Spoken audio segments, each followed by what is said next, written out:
Welcome, dear viewers, to a new episode of Dialogue Horizon. In this episode, we'll try to cover the important visit, the most important visit actually, of one of the important personalities in the globe. It is the visit paid by Mr. David Malpass. He is the CEO, Chief Executive Officer, and the President of the World Bank. And of course, everybody knows what is the importance of the World Bank in the economy of the globe. We will cover the visit and its outcome and its effect on the ongoing upheaval in the political arena in the country. So that's why I'm happy to host two of our very specialized scholars in both areas, political, economical, and conflict resolution, which is, so I'm glad to have Dr. Abdul Halim Teman. Abdul Halim is doctor, and he is the assistant president of Ummah Party, and he's very active, now he is very active in the political arena, representing Ummah Party in many aspects. Also, we have the pleasure to have our friend Dr. Zuhair Bashar. Dr. Zuhair Bashar is specialized in very small and very important thing. Many people, I think few specialize in this area. It's in conflict resolution. Conflict resolution now, Dr. Zuhair, we are in conflict.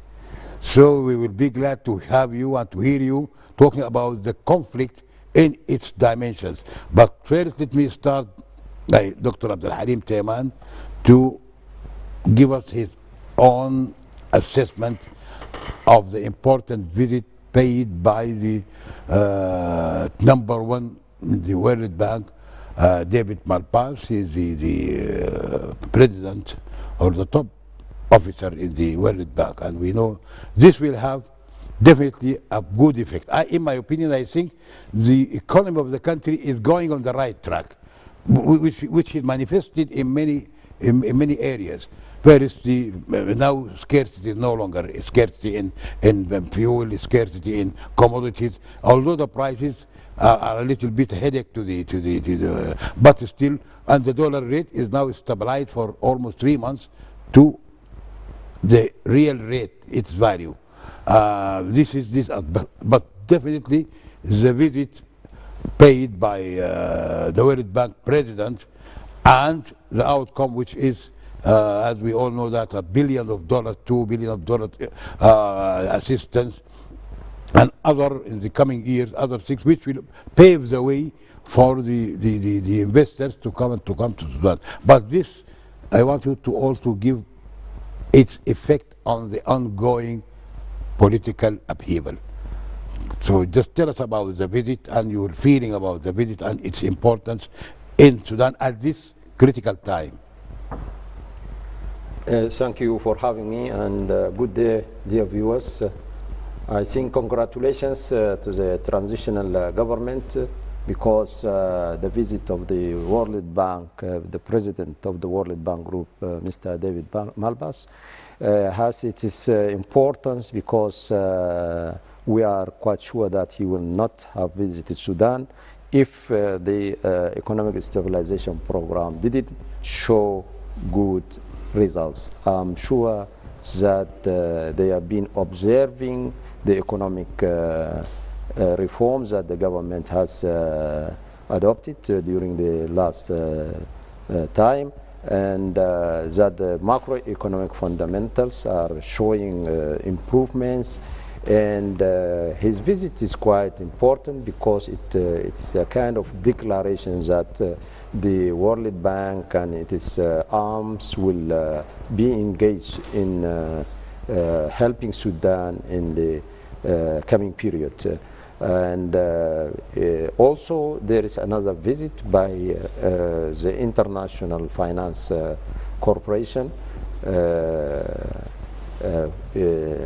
and they were here also to open their office in order also to empower the private sector. And as we know, the IFC is the one of the arms of the World Bank, but is devoted to help empower the private sector. So yesterday, or on the 6th, we know that this visit,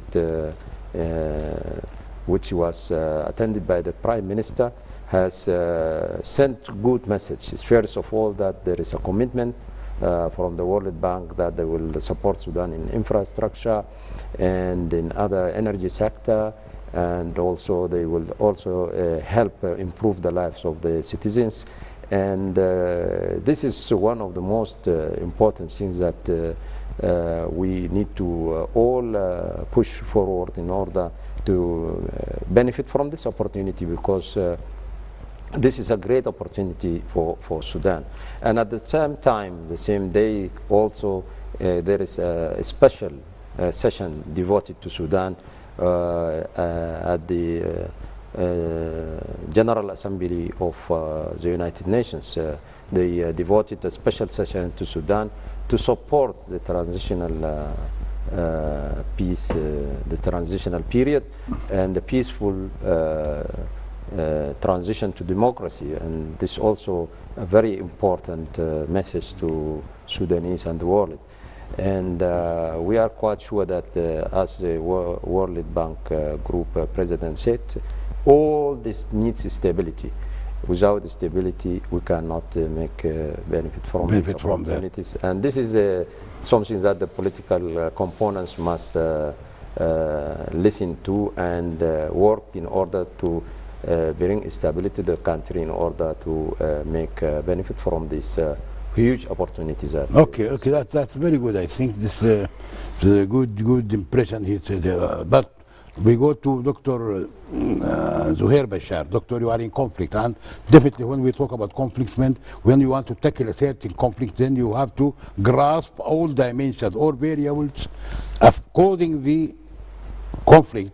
Then we try to unravel and try to solve this problem. You have the scientific way of resolving conflicts. But what do you think about the address, the choice of Malpass, the president of the World Bank, apart from coming to Sudan, but he chose Sudan to be the point of his annual address to the world, which also it has some significance and have importance, and we are definitely honored in Sudan to be the hub from where the World Bank president addresses the globe, which is something good. In which he said they will pay attention, very special attention to Sudan to resolve the economic problems of Sudan, directly assisting the poor.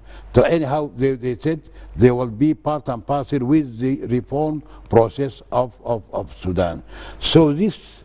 Plus what Dr. Halim Teman said, he mentioned that in the United Nations General Assembly, they had a session, complete session for Sudan, which is something good. Now Sudan, Dr. Zuhair, is right in the middle of the microscopes of the world, or the crosshairs of targets for the world.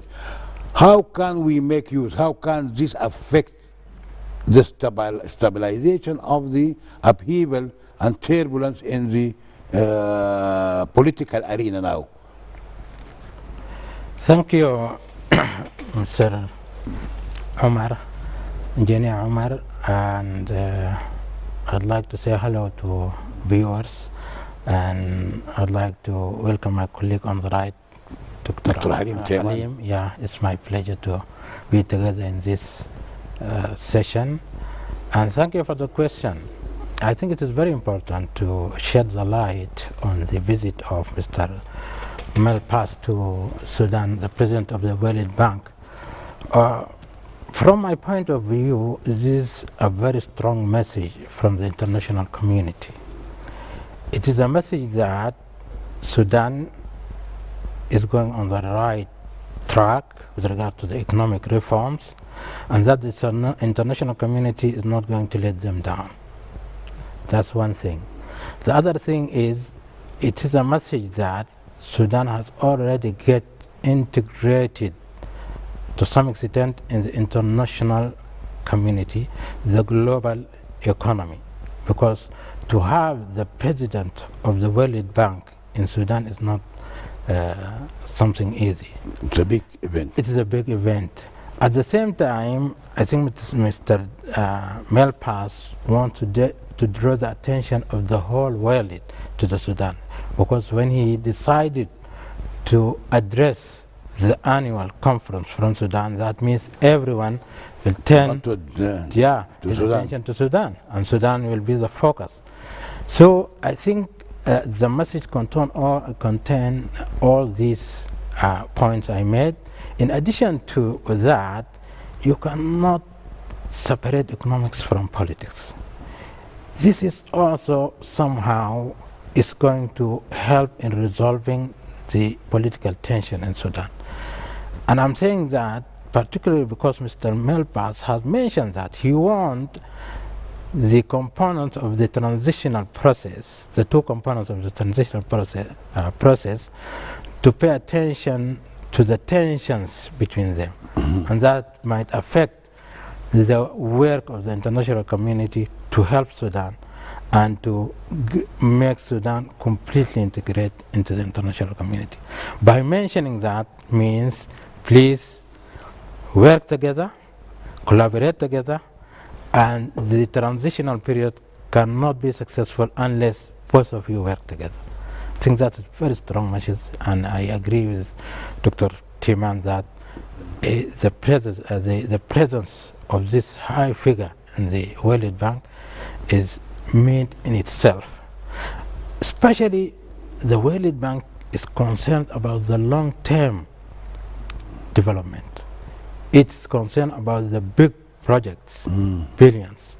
And the whole globe believes that if the World Bank turn to a certain area, they can follow.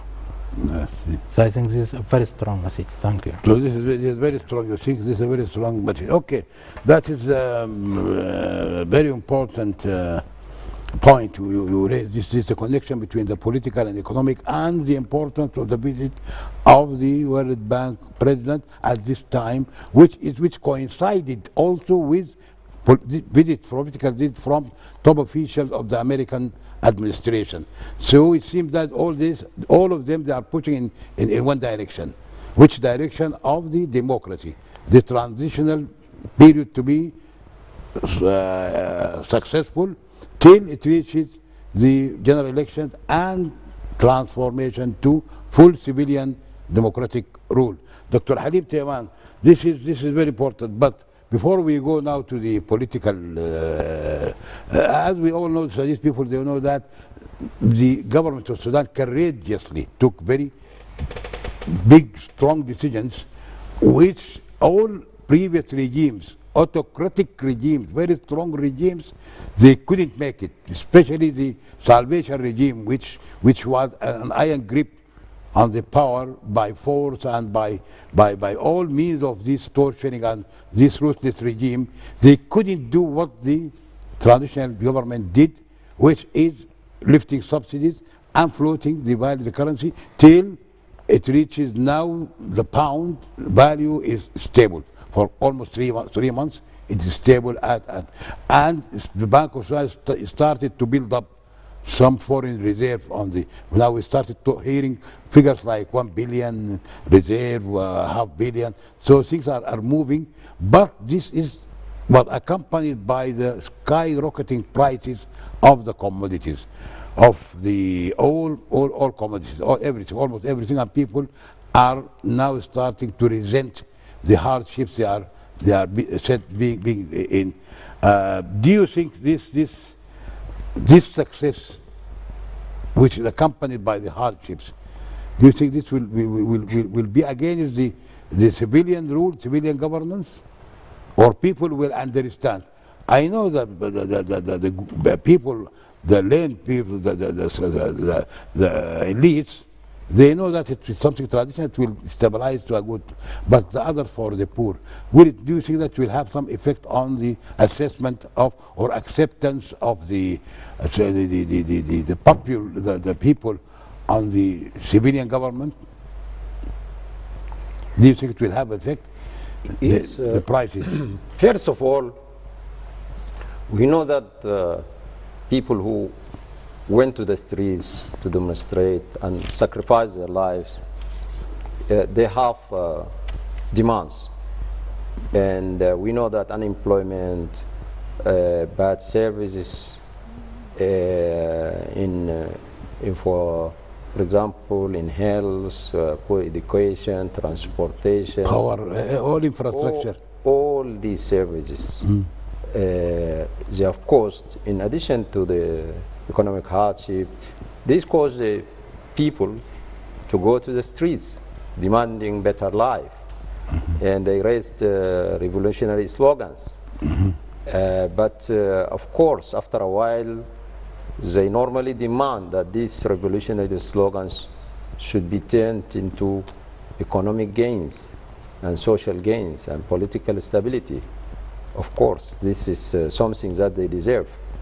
So when people make this great revolution and then wait for 2 years, they have every right to ask about what has happened, what is new, what they did get after this great sacrifice.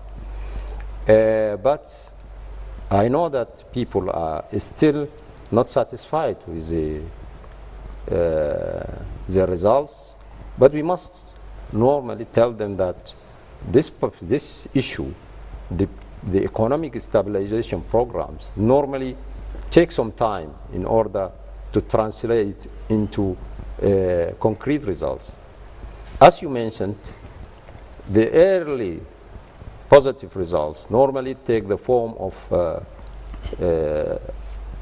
currency stabilization. The exchange rate now is stable, and the central bank is somewhat beginning to accumulate results. The FDI, foreign direct investment, will begin to flow, and all the macroeconomic fundamentals are now showing good results, to the extent that many international investors are now keen to come to Sudan to invest. These people, they have their institutions which give them advice, give them reports.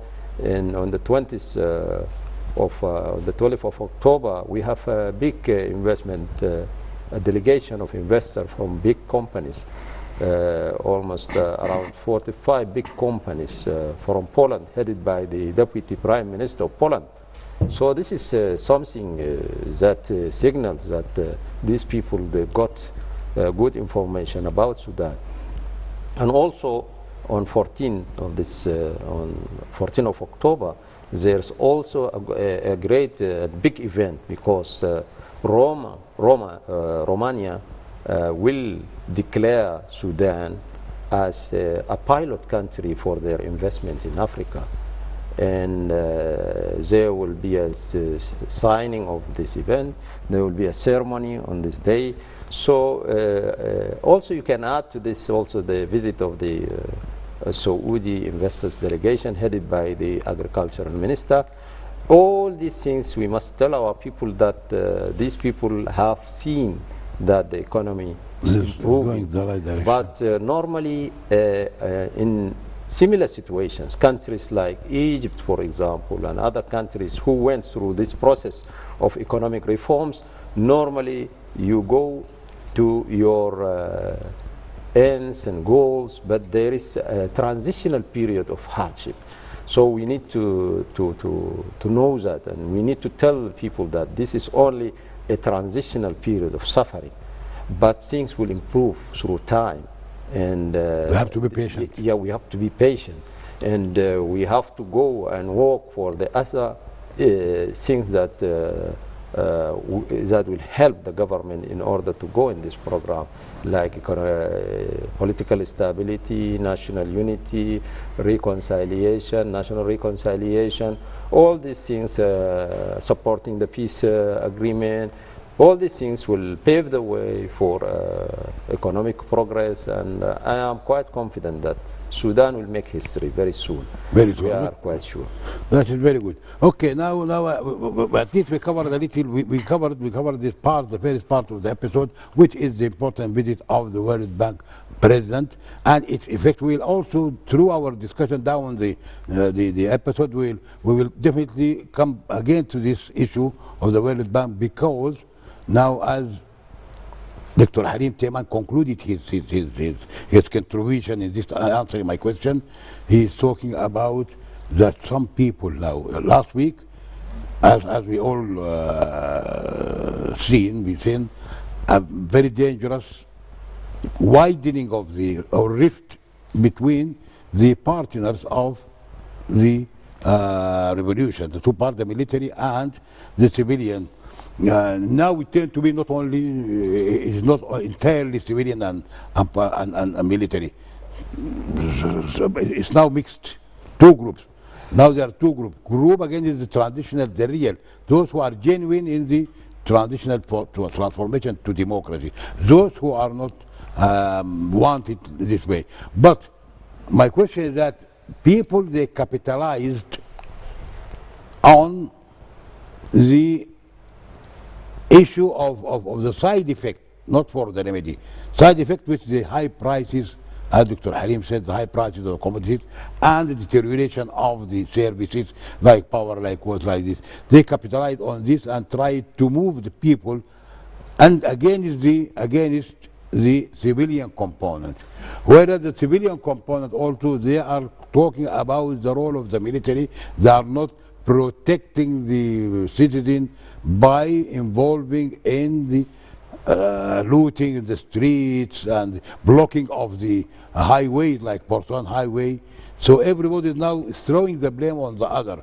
So this is a conflict, real conflict. What can you tell us about this conflict of capitalization? Now Dr. Halim is saying that it is by patience things are going the right direction.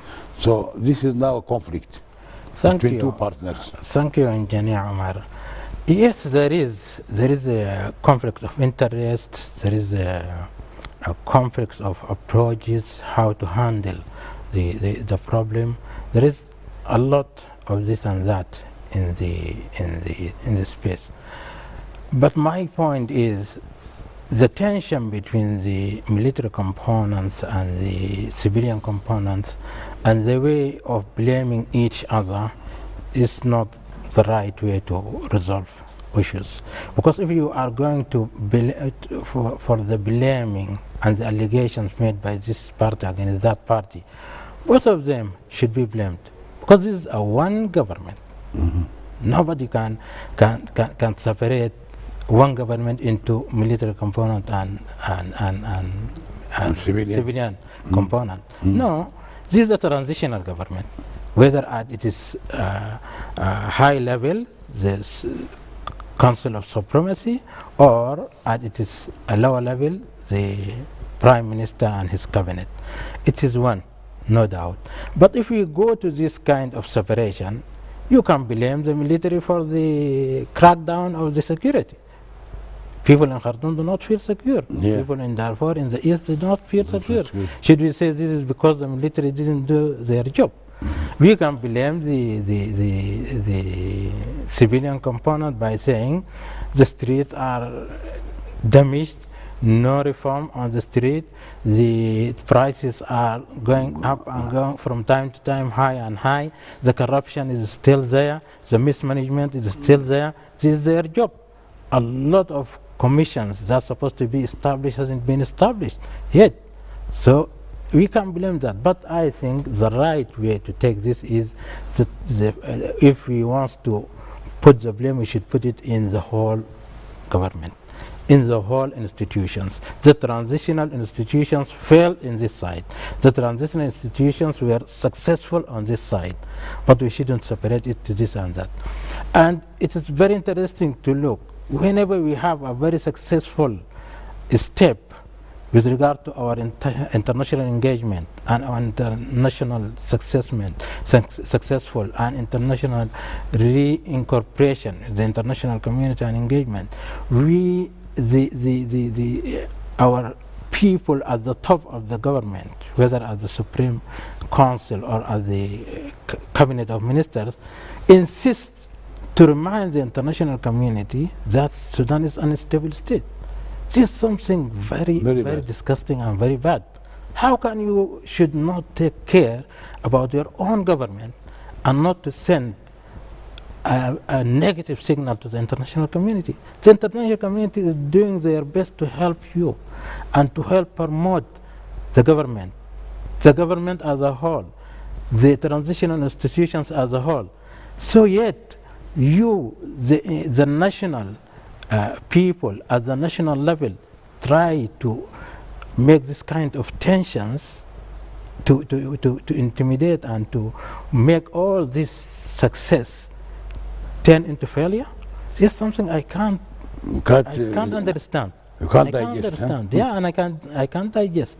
So long time ago, scholars and analysts have paid the attention of the Sudanese in the transitional government that they have to be very careful about this kind of separation, military component, civilian component. This is high time. Now 2 years and they can't work together. This is something unbelievable. So I think whenever there is a failure on the side of the civilian or on the side of the military, it is belonging to them. It must be associated to both of them. No way. This is a transitional government and this is a transitional process, and people will judge it from this side. Yeah.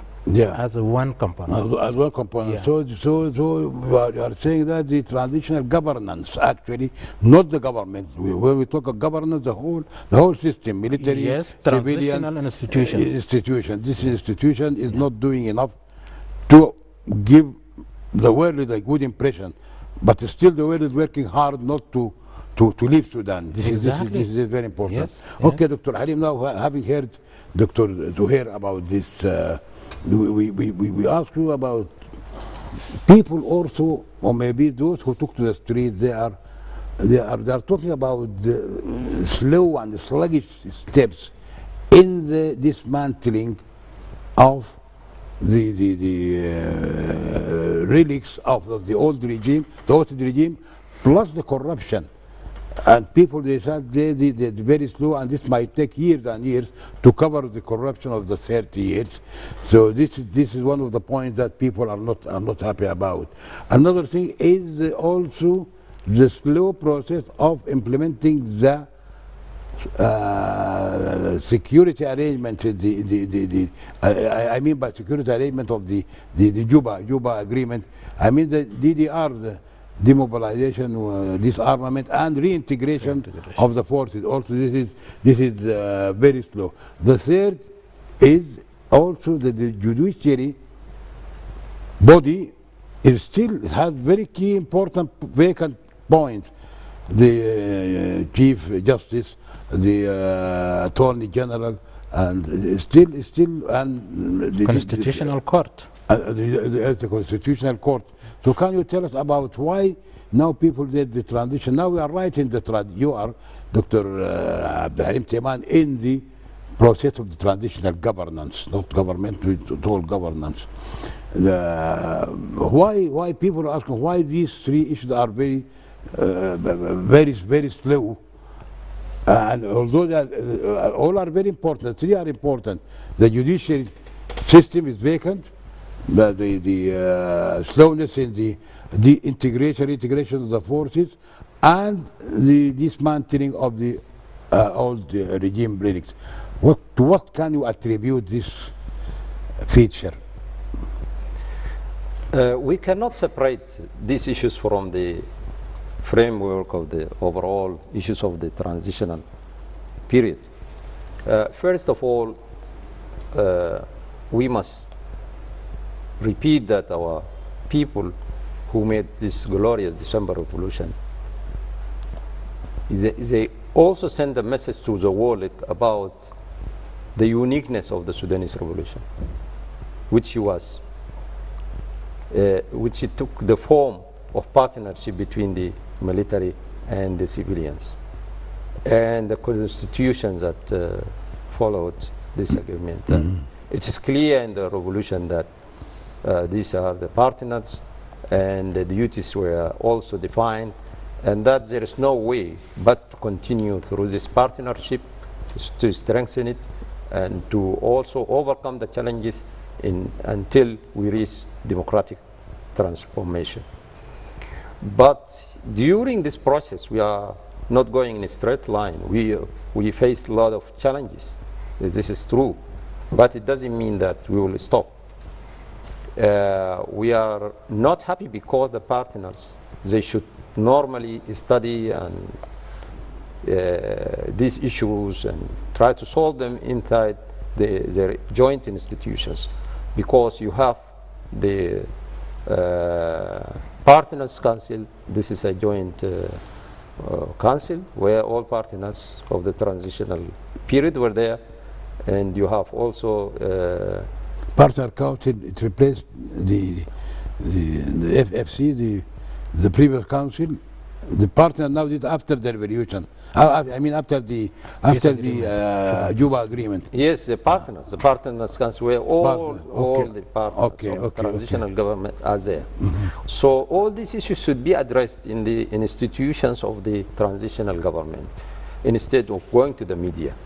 But of course there are some issues that normally complicated this relationship and created this tension between the partners. So our advice is that we should put all agendas on the table, and because there is normally an impression from some partners that there are some common and hidden agenda, and people should put all issues on the table and try to discuss them very frankly. And the initiative of the Prime Minister also clearly points out that there are challenges, and definitely he diagnosed the challenges as, or he diagnosed the challenge as basically a political difficulty, and the differences between the political components. The military component also, they are talking about including all people who have signed the Declaration of Freedom and Change, and that the current Council of Freedom and Change is monopolized by a certain group. And these are the issues, but also the civilian component, they are also talking about the repeated trials of the coup attempts, and that there is no prosecution for those who have attempted for many times, and that this is a responsibility of the military side, and that the military leaders should show great commitment in prosecuting anybody who tries to pull our revolution back. And here we also, the complication came after the last two coup attempts also, and that also people should condemn, especially the military component should condemn these attempts. And all these issues tell you that there is a need for trust between the partners, and that there should be a joint work, and that also there is a need for a political dialogue. We need national unity. We need all our efforts from the political parties, organizations who have contributed in this change.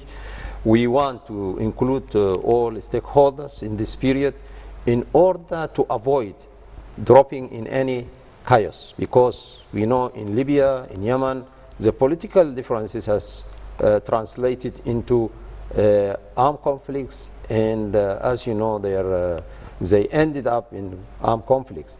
So in Sudan also, when your question about the dismantling of the old regime, this is also one of the big challenges, because who are those people who are trying to overthrow this glorious revolution and return us to the black decades and repeated failures of our history? Who are they? The blame is that still there are some people who belong to the defunct regime who are in senior positions in the military and security organizations. So people are talking about clearing those pockets from these organizations so that you can secure these organizations and clear them.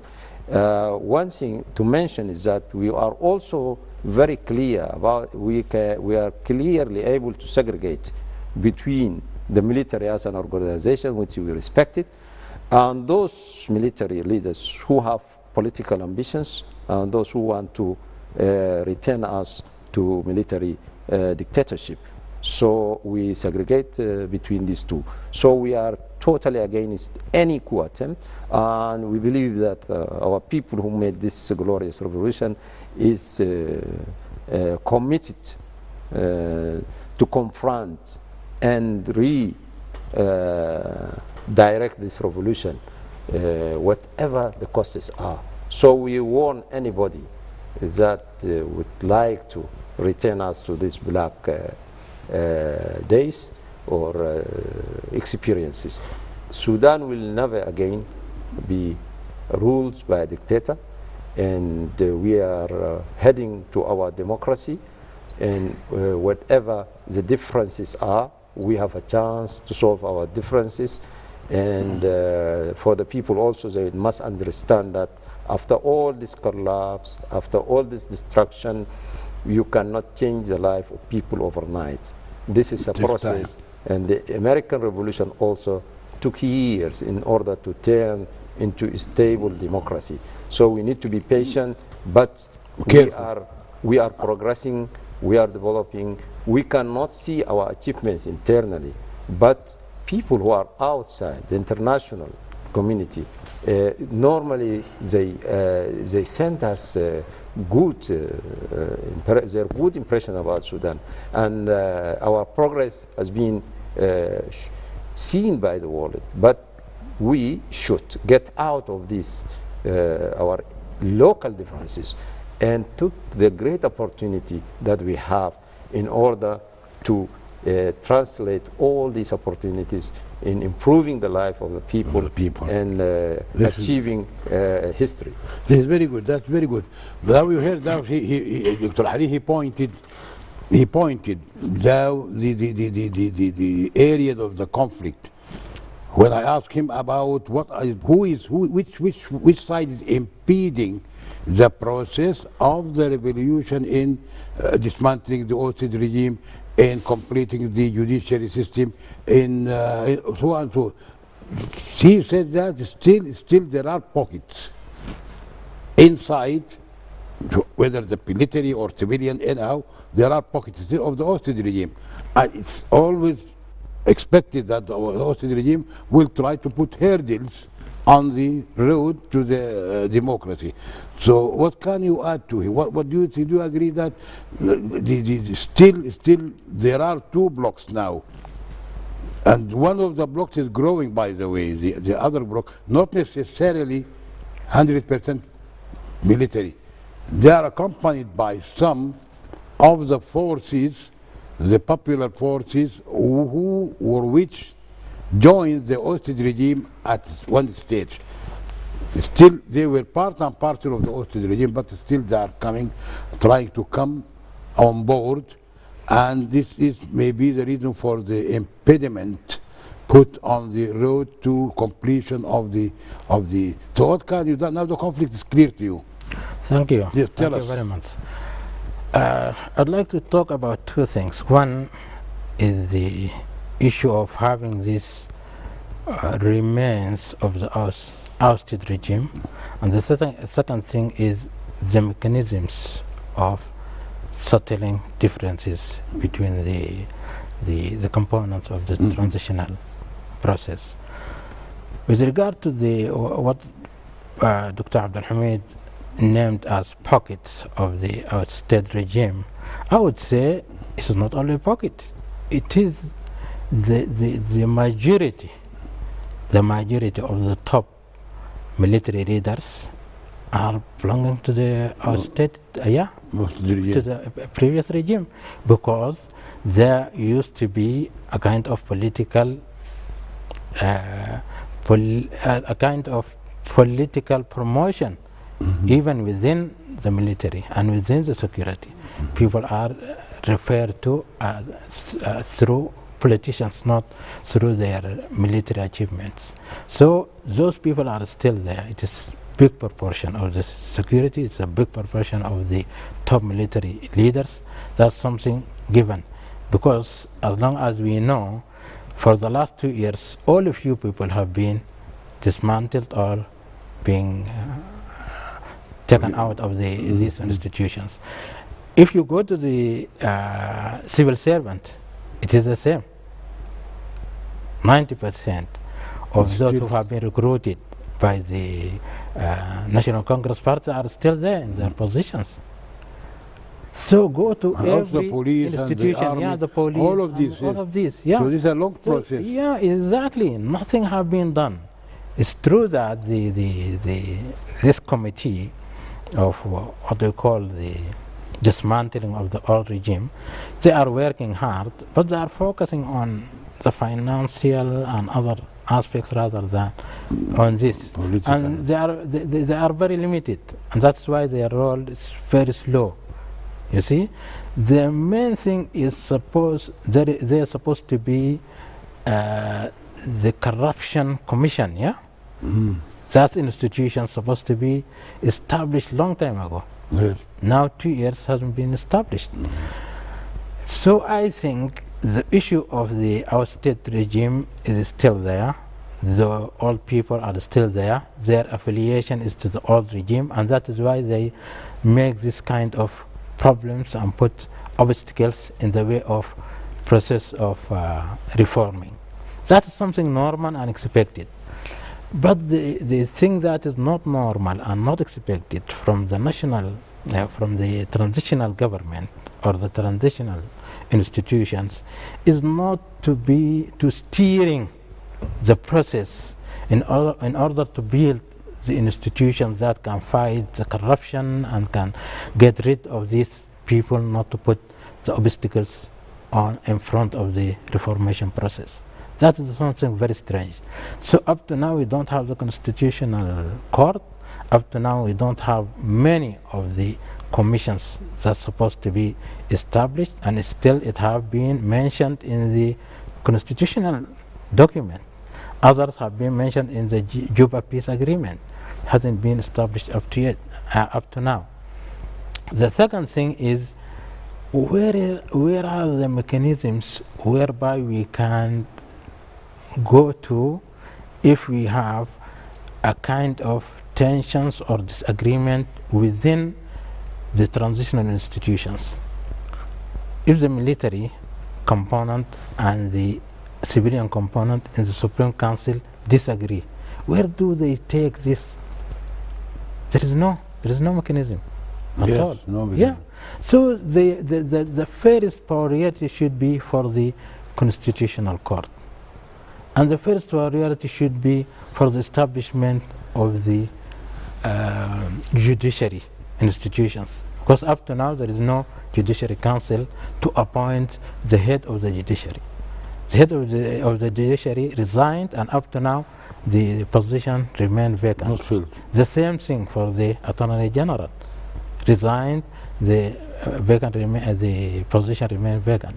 So this is something very worrying to me, because in the conflict resolution area, you concern more not about the disagreement, you concern more about how to resolve disagreement, where to take it.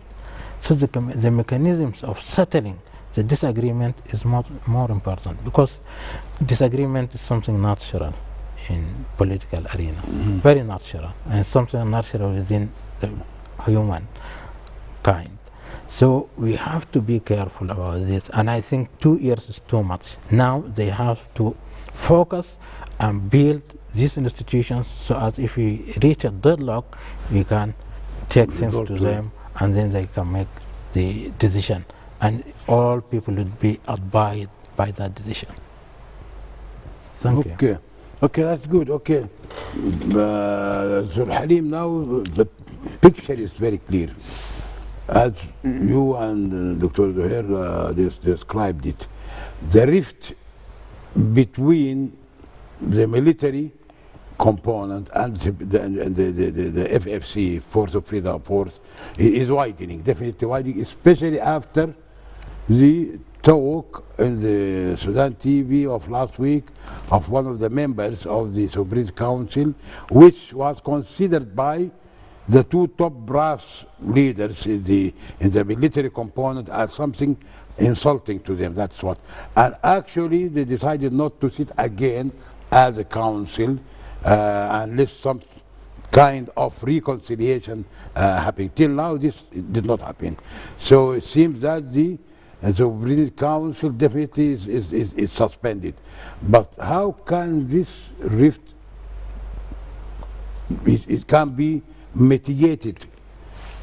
Although some part started a polarization process, polarization by attracting.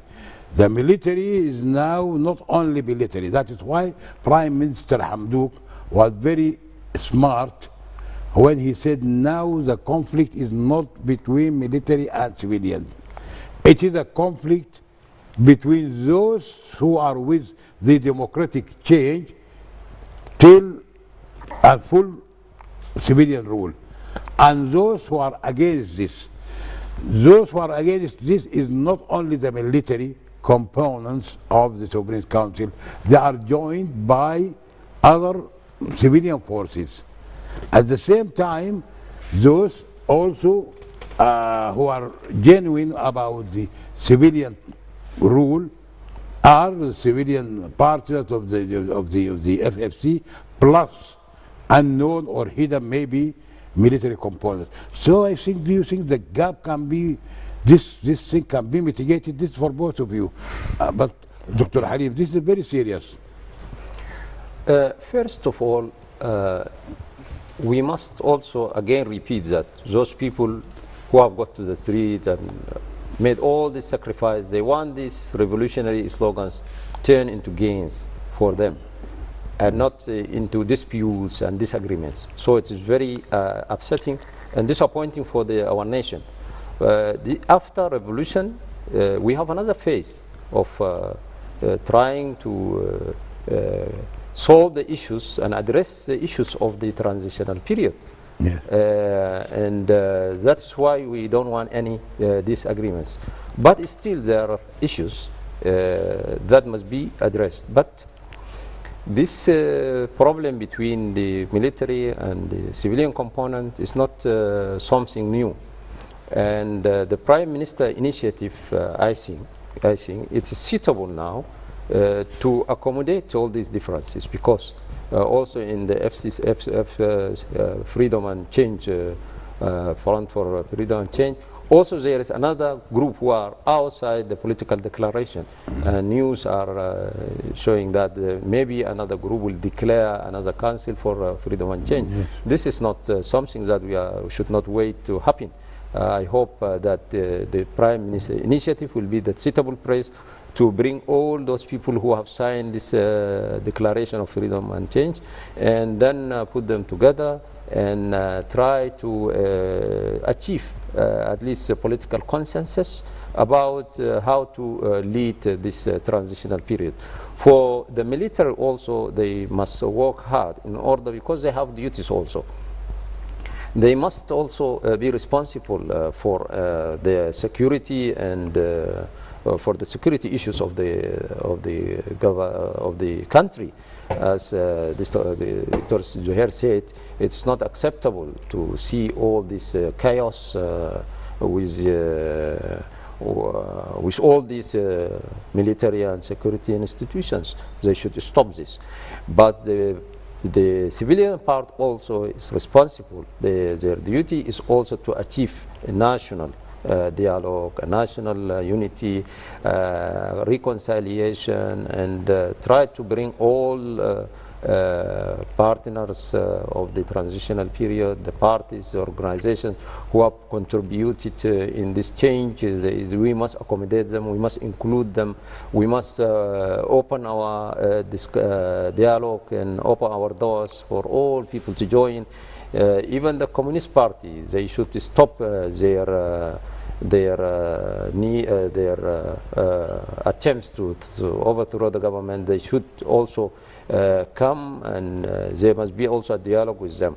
But the main issues is that, as Zuhair said, we need the institutions of the transitional government we should expedite our arrangements and our work in order to build what is left from these institutions, the legislative council and all these issues. And also we should also take about the peace and the arrangements following the peace agreement, and we should bring all these partners together in order to move forward and achieve the democratic transformations that our nation is waiting. Okay, thank you. Dr. Zuhair, you have only 1 minute. For 1 minute, just your comment in very precise words about what Dr. Halim said, is that about the demarcation, the new demarcation by the Prime Minister, that the groups is no longer military against civilians.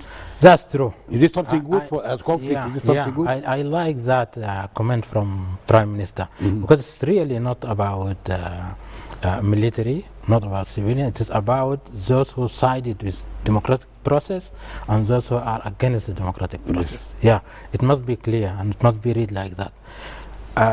My concern is the freedom and change forces are divided, and that division within the freedom and change forces has led to this kind of tensions within the military component and civilian component. If these forces were united and they have a clear program for both sides, then the transitional government can go forward very straight. Yeah. Okay, that's very good conclusion. Thank you, dear viewers, for being with us in the last hour or so. We have to thank Dr. Abdul Halim Teman. He's assistant president of Ummah Party, Dr. Zuhair, for his contribution as conflict specialist. Thank you, dear viewers, for being with us in the last minutes. We hope to see you next week in another episode in different issues. Thank you.